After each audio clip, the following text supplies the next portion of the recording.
Abramos la palabra del Señor en el libro de Mateo, capítulo 26, versículo 41.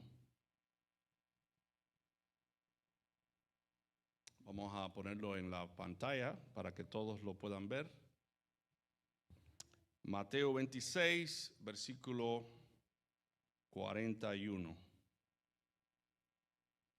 Dice el Señor: velad y orad para que no entréis en tentación. El espíritu a la verdad está dispuesto, pero la carne es débil. Si hay algo que debe estar presente en la vida de todo cristiano, es la lucha que todos llevamos entre la carne y el espíritu. Una lucha que es constante. Es más fácil hacer lo malo que intentar hacer lo bueno. Y por esa razón necesitamos la ayuda del Espíritu de Dios que nos ayude. Pero nosotros como cristianos tenemos la responsabilidad de velar. Cuando vemos que nuestras fuerzas faltan, cuando vemos que ya no sentimos el apetito espiritual que antes sentíamos, el deseo de buscar a Dios como lo hacíamos antes, es una señal de alarma.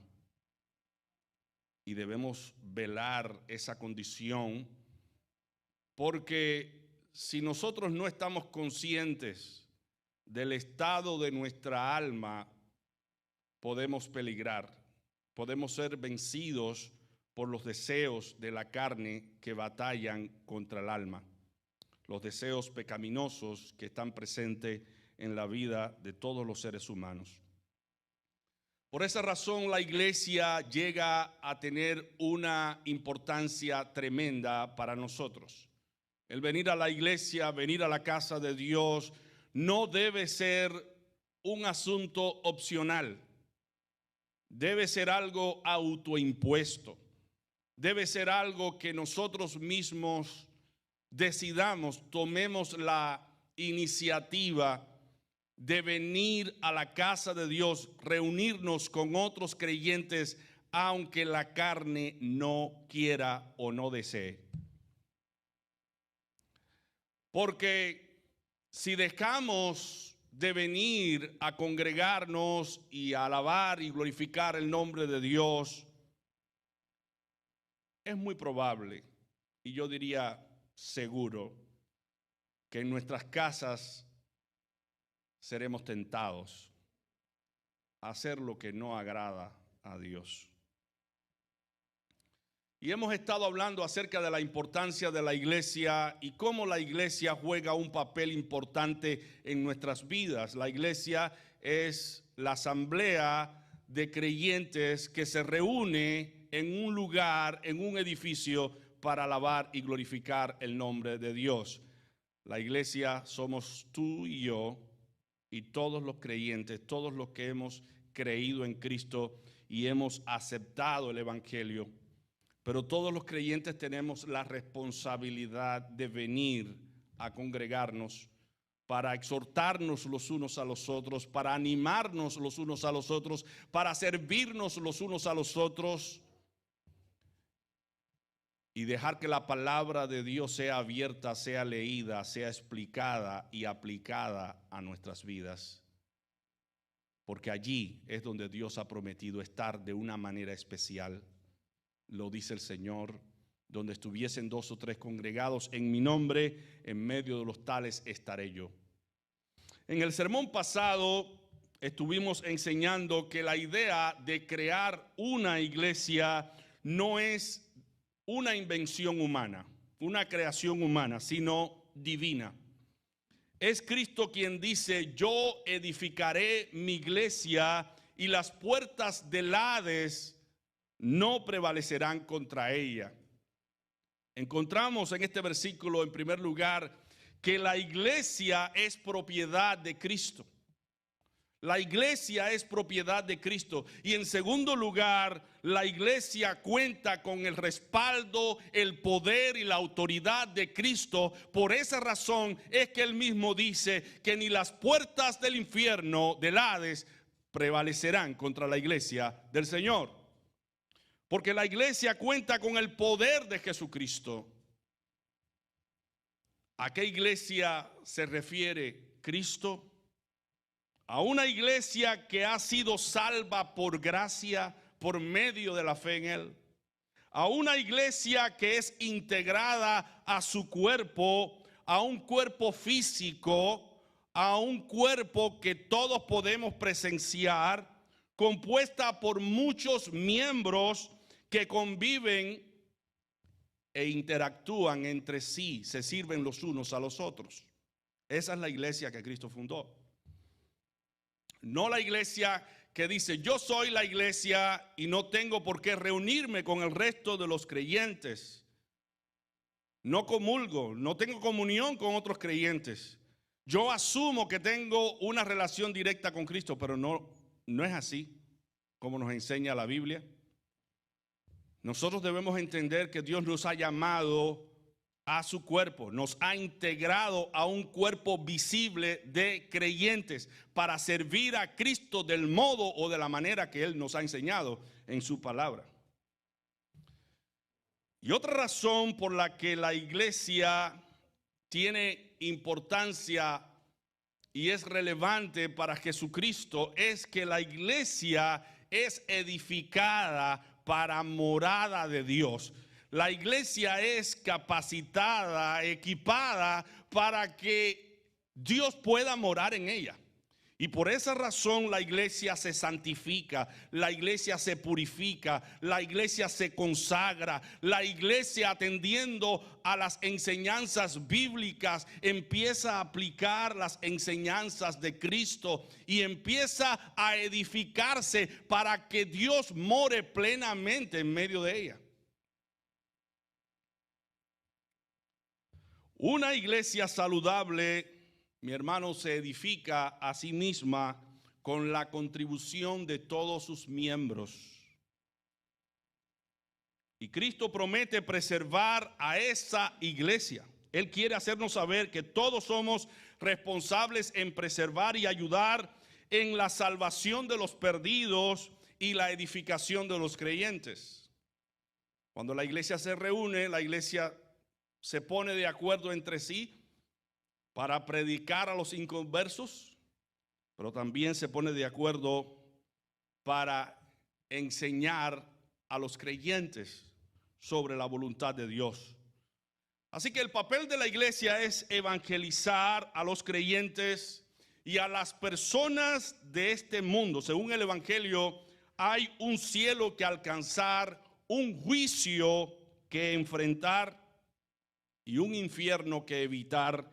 Y por esa razón tú y yo somos responsables en el deber de predicar el evangelio. Las personas en nuestra sociedad no quieren saber sobre responsabilidades. Quieren actuar pero sin tener que dar cuenta de lo que hacen. La sociedad dice respecto a las cosas que hacen, si te hace sentir bien lo que vas a hacer o lo que estás pensando hacer, hazlo. Pero mi hermano, no todo lo que uno hace o lo que uno siente que debe hacer es correcto. Podemos estar haciendo algo que vaya en perjuicio, en menoscabo, en destrucción del bienestar de otros. No podemos construir nuestra propia felicidad destruyendo la vida y los sueños de otras personas. Y así vive el mundo. El mundo va tras sus propios deseos sin importarle la vida y el bienestar de otras personas. Quiero satisfacerme yo, quiero vivir para mí, quiero complacerme yo, quiero satisfacer todos mis gustos y no me importa si yo, al complacer esos gustos, daño la vida de otros. Pero Dios nos creó con una responsabilidad moral. Y a esa responsabilidad moral llamamos libre albedrío.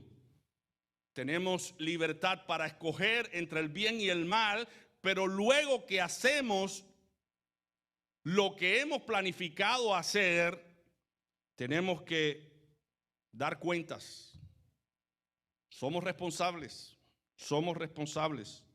Tocante a la responsabilidad, Jesucristo ha puesto en manos de la iglesia la responsabilidad de hablar del evangelio. Dios nos ha puesto como atalayas en su iglesia, no solamente para advertirle a los hombres del juicio venidero, de la promesa que Dios nos da en su palabra, de la garantía que hay de salvación para todo aquel que ponga su fe en Cristo. También nosotros debemos advertirnos a nosotros mismos, porque no podemos predicarle a otras personas si nosotros mismos no estamos obedeciendo el evangelio.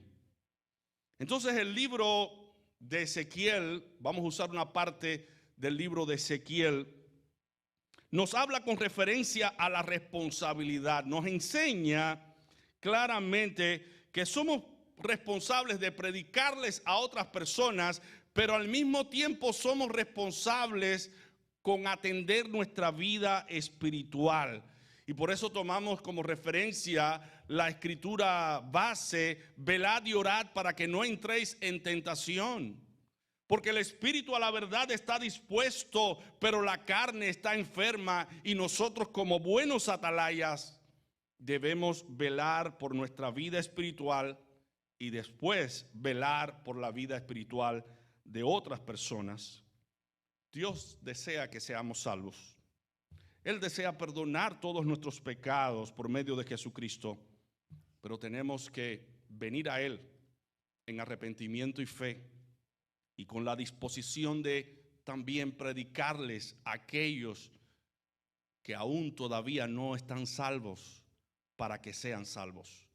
Así que tú y yo no debemos preocuparnos tan solamente o ocuparnos tan solamente por nuestra vida espiritual. Tenemos que ocuparnos también de la vida espiritual de otros, predicarles el evangelio que nos ha salvado. Dice Romanos 10:14. ¿Cómo pues invocarán a aquel en el cual no han creído? ¿Y cómo creerán en aquel de quien no han oído? ¿Y cómo oirán sin haber quien les predique?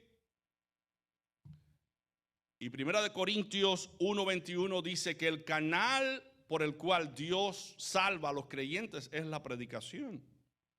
Dice Pablo: pues ya que en la sabiduría de Dios el mundo no conoció a Dios mediante la sabiduría, agradó a Dios salvar a los creyentes por la locura de la predicación. Todo el mundo debe deducir por su propia sabiduría que existe Dios, ¿verdad? Que existe Dios. Porque las cosas que hoy vemos no se hicieron solas. Alguien tuvo que crearlas. Son cosas tan sofisticadas y tan complejas que la sabiduría humana tiene la capacidad para deducir que esas cosas no se hicieron solas. Fue alguien que las creó.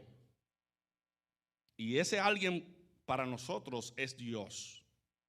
Pero dice Pablo que esa sabiduría no salva. Es una sabiduría que nos lleva a entender que Dios existe, porque detrás de cada orden hay una inteligencia que prevé las cosas. Pero dice Pablo, ya que por la sabiduría que Dios ha dado a los hombres, el mundo no conoció a Dios mediante la sabiduría, agradó a Dios salvar a los hombres por la locura de la predicación. Pero ¿cómo los hombres se van a poder salvar predicándoles el evangelio?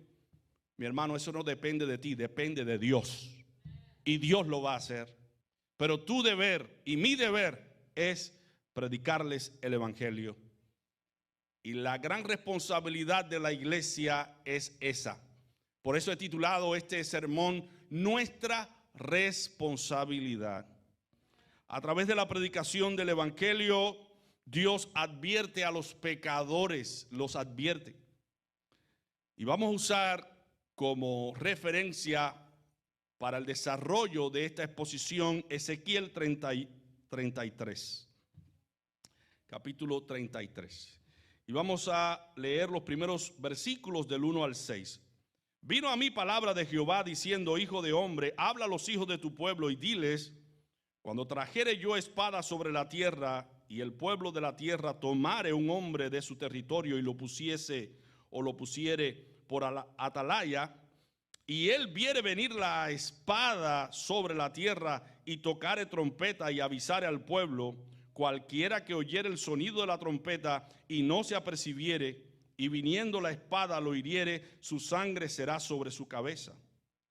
El sonido de la trompeta oyó y no se apercibió, su sangre será sobre él. Mas el que se apercibiere librará su vida.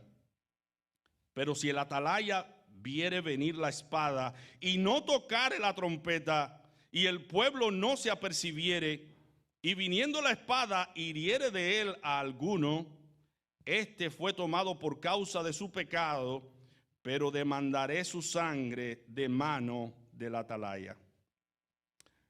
¿Cuál era y cuál es la responsabilidad del atalaya? En los días de Ezequiel, las ciudades estaban amuralladas, contaban con altos muros para proteger la ciudad de los enemigos. Los atalayas eran los que patrullaban sobre los muros para avisar a los ciudadanos de la ciudad cuándo era que venían los enemigos. El atalaya daba voz de alarma con la trompeta de cuerno de carnero para que el pueblo se apercibiera y defendiera la ciudad. Dios emplea esta ilustración para exhortar a Ezequiel. Y Dios le está diciendo a Ezequiel: Ezequiel, tú eres el atalaya que yo he escogido para anunciar los juicios de Dios. Tu responsabilidad es advertir al pueblo.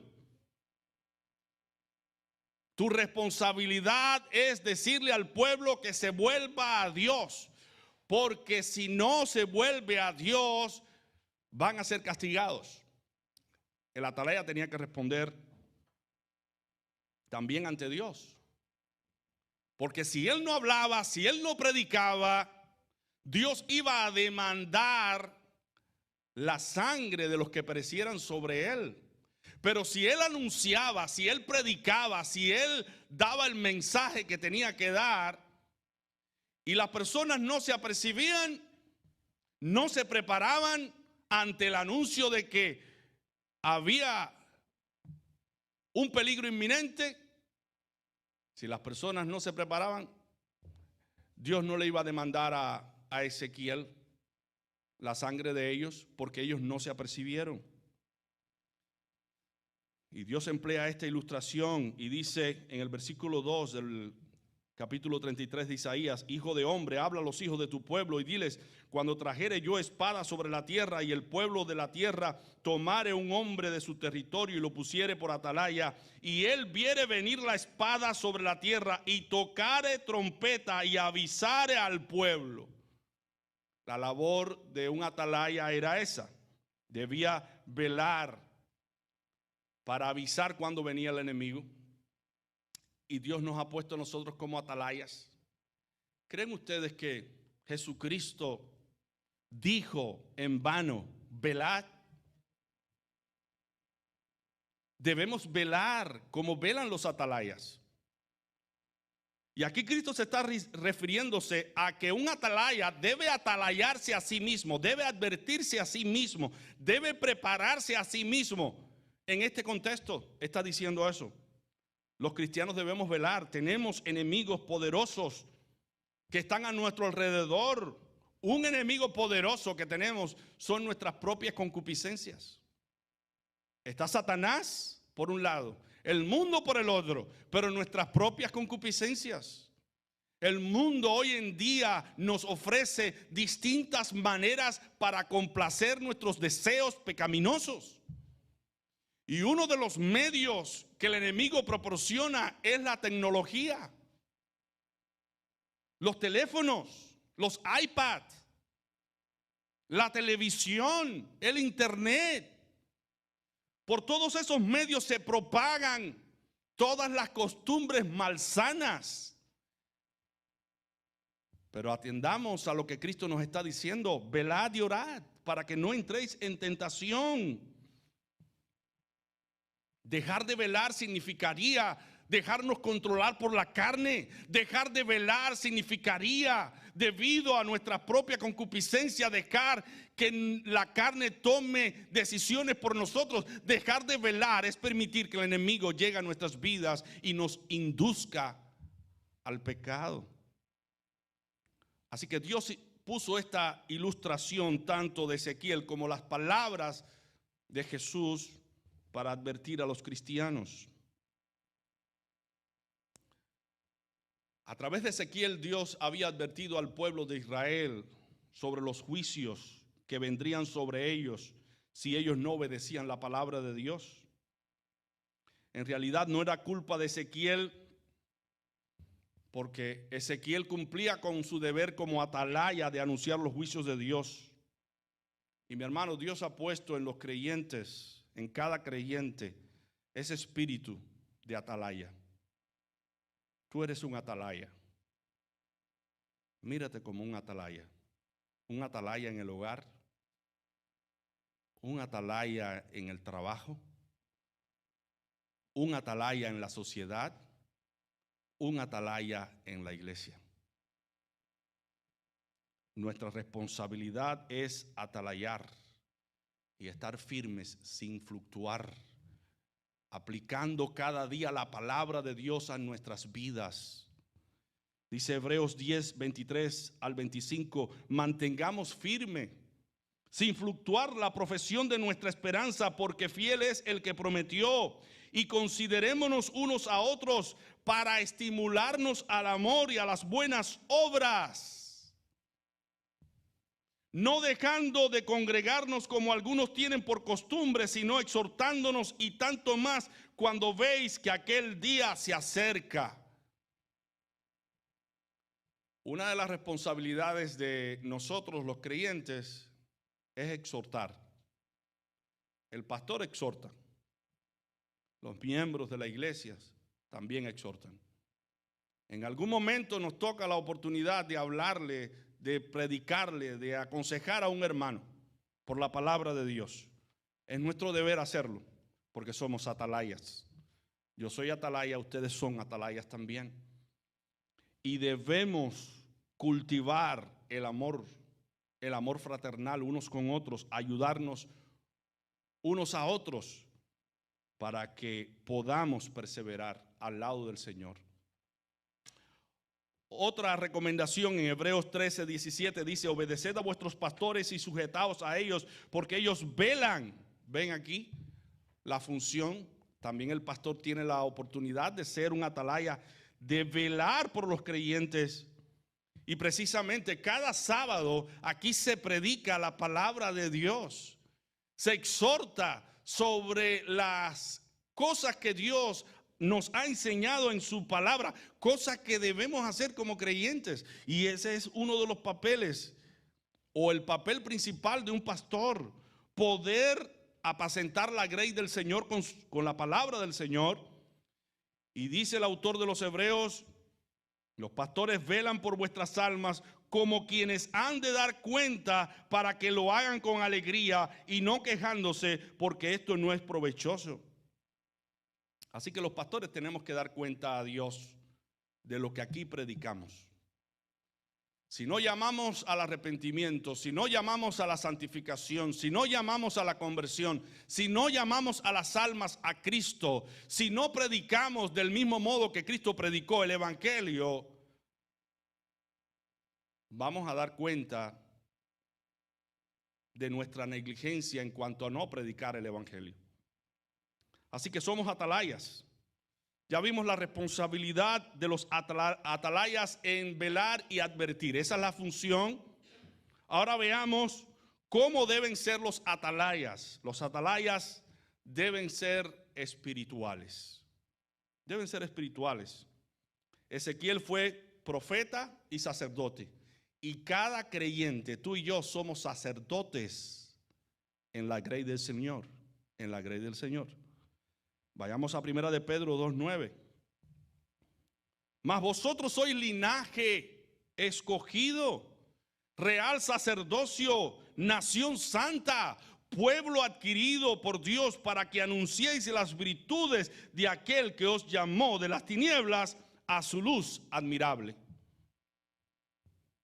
Somos linaje escogido, real sacerdocio, nación santa, pueblo adquirido por Dios. Somos propiedad de Dios. Y nuestra responsabilidad, ¿cuál es?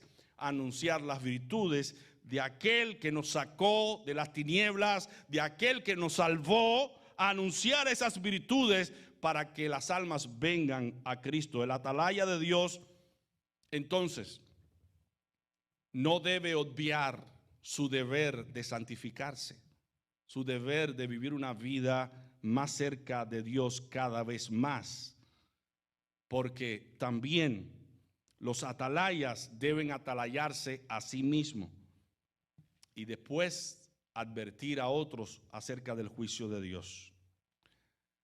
Aunque los israelitas eran el pueblo de Dios, el pueblo del pacto, su desobediencia provocó el juicio de Dios sobre ellos. No era el deseo de Dios castigar a su pueblo. No era el deseo de Dios hacer que su pueblo estuviese esclavo en Babilonia. Pero allí Dios levantó a Ezequiel para decirle a ese pueblo que estaba cautivo allí la razón, hablarle sobre la razón de por qué ese pueblo estaba cautivo. Y en Ezequiel 33, 8, 9, Dios vuelve a advertirle a Ezequiel de su responsabilidad como atalaya. Y el mensaje de Ezequiel no era suyo, sino venía de parte de Dios.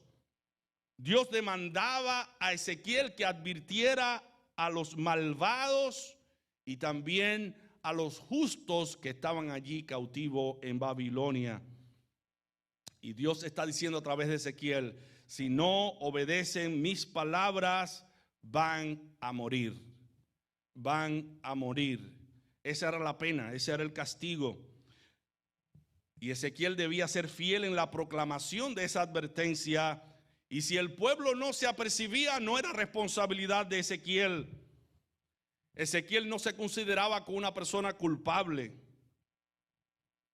Pero si Ezequiel dejaba de anunciarles y de advertirles los juicios de Dios, Dios iba a demandar la sangre de todos los que perecieran de Ezequiel. Hermano, Ezequiel no era una persona popular. Tampoco nosotros lo seremos si predicamos el evangelio como Cristo lo predicó. Si predicamos el evangelio de la misma manera que Cristo predicó el evangelio, no seremos populares ni entre nuestros familiares, ni entre nuestros hermanos, porque nuestro deber es advertir, corregir, instruir, exhortar, redarguir, reprender. Y esa era la responsabilidad de Ezequiel. La verdad es verdad y no cambia con el paso del tiempo.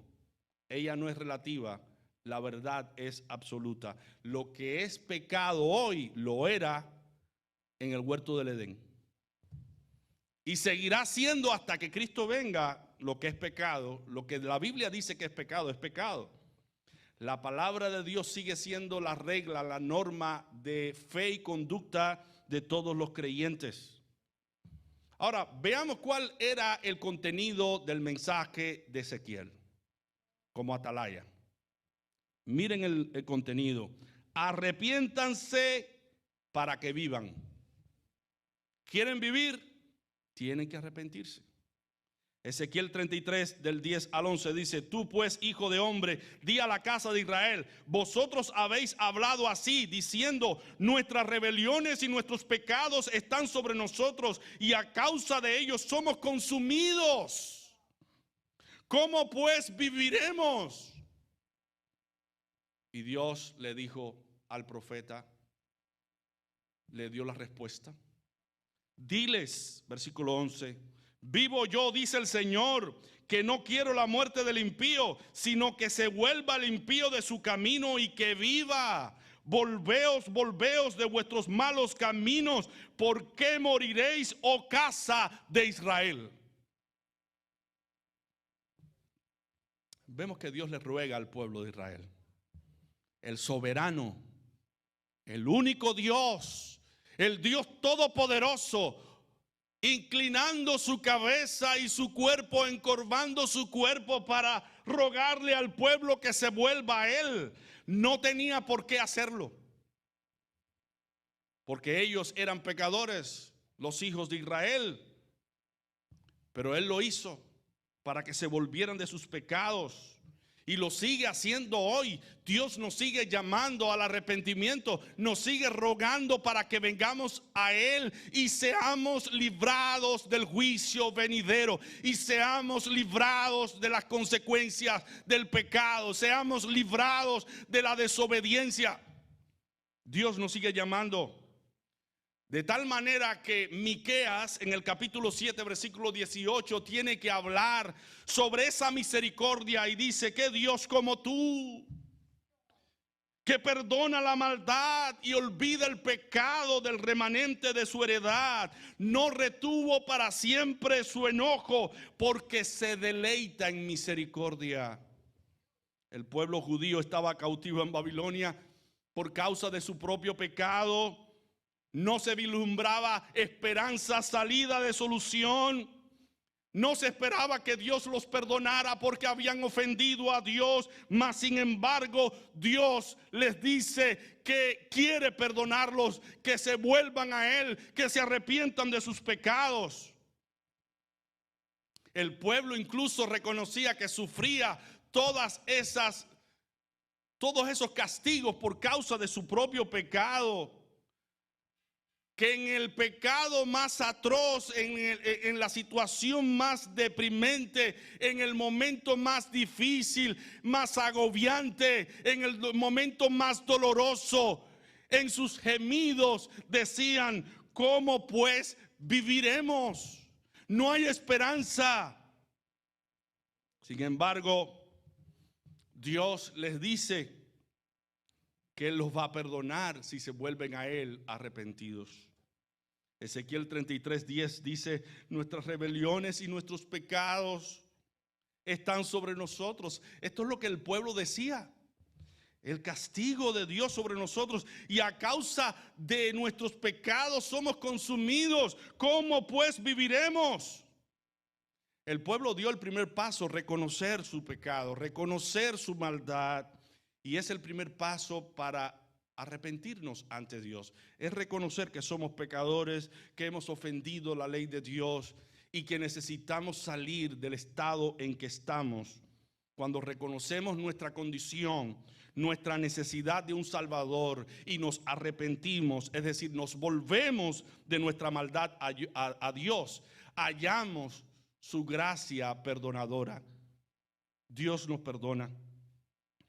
Hermano, Dios a veces permite la aflicción y la enfermedad en nuestras vidas, y los fracasos, y a veces los tropiezos, para que nosotros lo miremos a Él y reflexionemos y digamos: ¿qué estoy haciendo mal?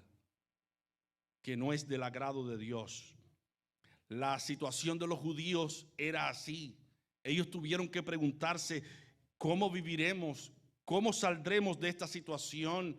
¿Qué pasa con nuestras vidas? Ellos reconocieron que eran sus pecados. Ellos sabían que únicamente hallarían alivio para su carga de conciencia y su peso de culpa viniendo a Dios en arrepentimiento y fe, confesando sus pecados.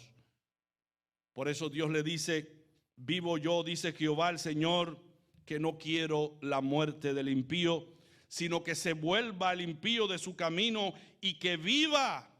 Volveos, volveos de vuestros malos caminos. ¿Por qué moriréis, oh casa de Israel? Aun cuando Dios castiga al pecador por su pecado, Dios mismo no se deleita en castigarlo, sino que Él se deleita en tener misericordia. Recuerden ustedes el pasaje del publicano. y el fariseo. El fariseo puesto en pie oraba diciendo: Señor mío, te doy gracias porque no soy como los demás hombres, ladrones, injustos, adúlteros. También te doy gracias por todo lo que hago. Doy diezmo de todo lo que gano. Y empezó la lista: ayuno 2 veces a la semana.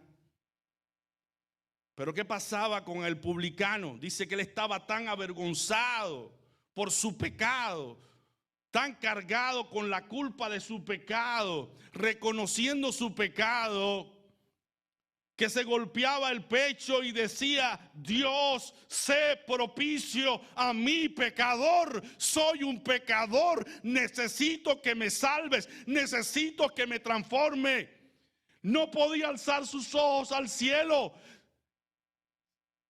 Y dice la escritura que Dios aceptó la oración del publicano y rechazó la oración del fariseo. Justificó al publicano. Ahí vemos cómo Dios se deleita en perdonar. No importa los pecados, la multitud de los pecados. Él es paciente esperando que tú y yo vengamos a Él en arrepentimiento y fe. Dice 2 de Pedro 3:9, el Señor no retarda su promesa, según algunos la tienen por tardanza, sino que es paciente para con nosotros, no queriendo que ninguno perezca, sino que todos procedan al arrepentimiento. Ese es el deseo de Dios. El ser humano fue creado con una responsabilidad moral a la que llamamos libre albedrío. Él puede actuar como él quiera, pero dentro del ser humano está Dios a través de la conciencia. La conciencia es algo que no pertenece a nosotros, pertenece a Dios. Si perteneciera a nosotros, nosotros pudiésemos controlar a la conciencia. Porque cuántas veces haciendo lo malo queremos que la conciencia comparta el criterio con nosotros. Sin embargo, la conciencia en nosotros nos está diciendo: lo que estás haciendo es malo. Estoy triste por lo que estás haciendo. Y la conciencia está en nosotros. Cada ser humano tiene la conciencia que responde a la ley de Dios, a las normas de Dios. Y mi hermano, cuando la conciencia te dice lo que estás haciendo no es correcto, debemos aceptar nuestra propia condición y decir: soy pecador, necesito ser salvo. De ahí el llamado de Dios: volveos de vuestros malos caminos. Dios promete que si nos apartamos de nuestros pecados y nos volvemos a Él, recibiremos perdón. El arrepentimiento no es otra cosa que apartarse de todo aquello que ofende a Dios y volverse de los pecados a Dios. No es tan solo sentir dolor, pesar, tristeza por haber ofendido a Dios, sino es abandonar los pecados que ofenden a Dios y empezar a hacer lo que Dios agrada. Eso es arrepentimiento. Es un cambio total de pensamiento, sentimiento, voluntad respecto al pecado y volvernos al Señor. Los judíos que estaban cautivos en Babilonia necesitaban arrepentirse de esa manera. Note el clamor de Dios a ellos: ¿por qué moriréis, oh casa de Israel? El no arrepentirse implicaba morir allí en tierra extraña como esclavos, pero el arrepentirse implicaba vivir. Dios nos manda por el Evangelio también a llamar a los hombres que se arrepientan. Si los hombres se arrepienten y creen en Jesucristo y vienen a Él, se vuelven a Él, Dios promete perdonarlos. El mundo no tiene por qué morir. El mundo no tiene por qué morir, porque Dios ha provisto un medio de salvación para tener vida eterna, y ese medio es Jesucristo. Como dice la Escritura: porque de tal manera amó Dios al mundo, que Él mismo ha dado a su Hijo, lo ha entregado para que todo aquel que en Él cree no se pierda, más tenga vida eterna. Porque Dios no envió a su Hijo, a su unigénito, para condenar al mundo, sino para que el mundo sea salvo por medio de Él. Él lo ha entregado. Ahora, mi hermano, el Evangelio trae advertencia tanto para creyentes como para los incrédulos. A nosotros los que vivimos, los que servimos a Dios, se nos hace una advertencia. Los justos, los que servimos a Dios, no podemos volver al pecado y llegar a creer que Dios nos salvará por las obras justas que hicimos en un pasado. Y a los pecadores se les dice que si su vida pecaminosa pasada fue horrenda, ellos pueden ser absueltos de la condenación si se arrepienten. Mira lo que dice Ezequiel 33, versículos 12 y 13. Y tú, hijo de hombre, di a los hijos de tu pueblo, la justicia del justo no lo librará el día que se rebelare, y la impiedad del impío no le será estorbo el día que se volviere de su impiedad. Y el justo no podrá vivir por su justicia el día que pecare. Cuando yo dijere al justo, de cierto vivirás, y él confiado en su justicia hiciere iniquidad, todas sus justicias no serán recordadas, sino que morirá por su iniquidad que hizo. Hoy en día hay muchas personas que creen, como nosotros creemos, en una salvación 100% por gracia. Pero usan la gracia de Dios para descansar, que porque Cristo ya dio su vida por ellos, ellos no tienen que arrepentirse, ellos no tienen que santificarse, ellos no tienen que hacer obras buenas y están descansando engañosamente en una vida que no les va a dar la salvación. El Señor llama tanto a creyentes como a incrédulos a vivir en una compostura de arrepentimiento. Cuando ofendemos a Dios, tenemos que arrepentirnos. No podemos andar con pecados sin confesar. Descansando en la justicia y en la gracia de Dios, usándola como una licencia para seguir pecando, porque la palabra de Dios dice en Romanos 6, del 1 al 2, que pues diremos, perseveraremos en el pecado para que la gracia abunde. En ninguna manera, porque los que hemos muerto al pecado, ¿cómo viviremos aún en él? Pablo está dando por sentado que un hijo de Dios ya no descansa en el estilo de vida de antes, ya no descansa en su vida pasada, ya no trae consigo al viejo hombre para seguir practicando los mismos vicios de ayer, sino que es una persona que ha muerto con Cristo y ha resucitado con Cristo a una nueva vida. Por eso dice Pablo, de modo que el que está en Cristo, nueva criatura es. Las cosas viejas pasaron y aquí todas son hechas nuevas. Ezequiel, como atalaya, tiene que advertir a los judíos justos para que no se volvieran a la senda de la impiedad y la maldad, para que no volvieran a su pasado, sino que se mantuvieran firmes. Había una mala influencia dentro del pueblo, habían hombres malvados, hombres concupiscentes, hombres que tentaban a los justos para que practicaran las impiedades que ellos practicaban.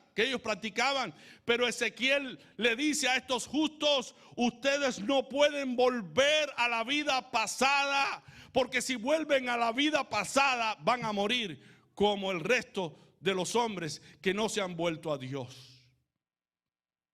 Hebreos 10:38 dice, mas el justo vivirá por fe, y si retrocediere no agradará a mi alma. Lucas 9:62 dice, ninguno que poniendo su mano en el arado mira atrás es apto para el reino de Dios. Cristo lo dice. Lucas 9:24 dice, porque todo el que quiera salvar su vida en los placeres terrenales, la perderá. Y todo el que pierda su vida, pierda la vida mundanal, la vida viciosa, por causa de mí, éste la salvará. Los cristianos debemos tener presentes estas advertencias, porque son advertencias de Dios. ¿Qué pasa si el justo peca? ¿Qué pasa si el justo peca? Es el mismo procedimiento para todos. Debemos arrepentirnos. El justo debe arrepentirse y descansar en el perdón ofrecido en Cristo. Tanto los justos cuanto pecan, como los demás pecadores, requieren arrepentirse para ser perdonados. Y mira la promesa que Dios nos da en 1 Juan 1:9. Si confesamos nuestros pecados, si los confesamos, Él es fiel y justo para perdonar nuestros pecados y limpiarnos de toda maldad. ¿Por qué Dios es fiel y justo? ¿Cómo una persona justa puede perdonar a pecadores culpables? Únicamente por Jesucristo. Porque Jesucristo fue castigado por nosotros. Jesucristo llevó en la cruz del Calvario nuestros pecados. Él pagó la deuda que nosotros teníamos con la ley de Dios. Y en